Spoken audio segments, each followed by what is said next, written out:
Assalamualaikum warahmatullahi wabarakatuh. Baik, di sini kita akan membawakan sebuah tema yang berjudul alat peraga. Apa sih itu alat peraga?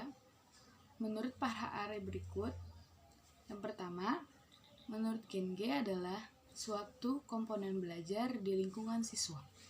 Yang kedua, menurut Brinks adalah wahana asik yang mengandung pembelajaran.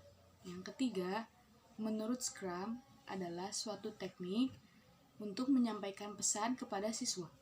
Yang keempat, menurut Marco adalah sesuatu yang dapat merangsang terjadinya proses belajar. Apa tujuan alat peraga tersebut? Yang pertama, memperjelas informasi atau pesan pembelajaran. Yang kedua, tekanan pada bagian-bagian penting. Yang ketiga, memberi variasi dalam pelajaran.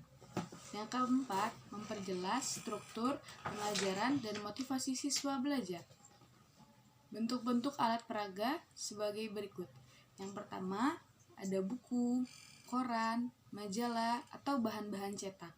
Yang kedua, alat-alat audio dan visual. Yang ketiga, sumber-sumber masyarakat seperti monumen, candi, dan peninggalan lainnya. Yang keempat, koleksi benda-benda kuno seperti mata uang kuno. Dan yang terakhir ada perilaku guru ketika mengajar yang dicontohkan kepada siswa.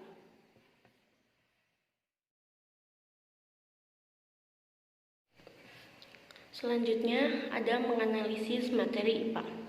Sebelum kita membuat alat peraga sederhana, terlebih dahulu kita harus menganalisis materi IPA. Sarana utama dari menganalisis materi IPA yaitu yang pertama, terjabarnya tema atau materi pokok atau pembahasan.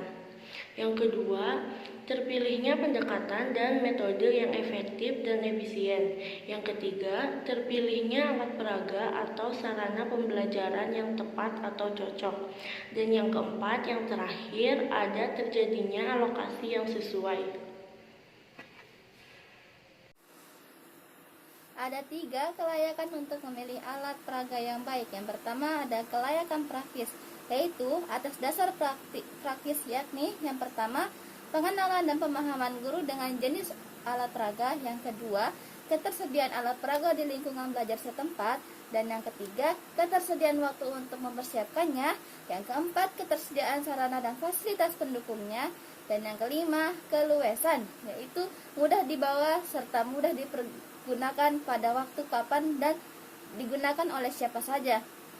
B. Kelayakan teknis pedagogis, yaitu alat peraga yang dipilih harus memenuhi ketentuan kualitas, yaitu 1. Relevan dengan tujuan pembelajaran yang ingin dicapai. Kedua, merangsang motivasi terjadinya proses belajar yang optimal. Yang ketiga, kelayakan biaya. Di samping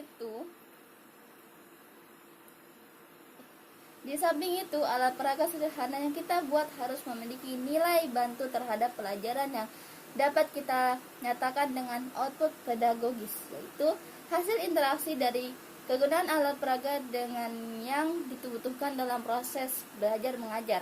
Yang kelima, kelebihan dan kekurangan penggunaan alat peraga.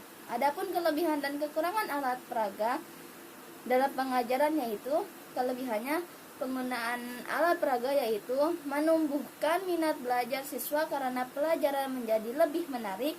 Yang kedua, menjadi memperjelas makna bahan pelajaran sehingga siswa lebih mudah memahaminya.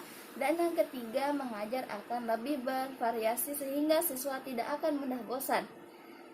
Untuk kekurangan penggunaan alat peraga yaitu mengajar dengan memakai alat peraga lebih banyak menuntut guru. Dan yang kedua, banyak waktu yang diperlukan untuk persiapan belajar mengajar. Yang ketiga, perlu kesediaan berkorban secara material atau alat peraga yang digunakan hendaknya memiliki karakteristik tertentu. Alhamdulillah, cukup sampai sini materi media pembelajaran. Saya ucapkan terima kasih dan sampai jumpa. Assalamualaikum warahmatullahi wabarakatuh.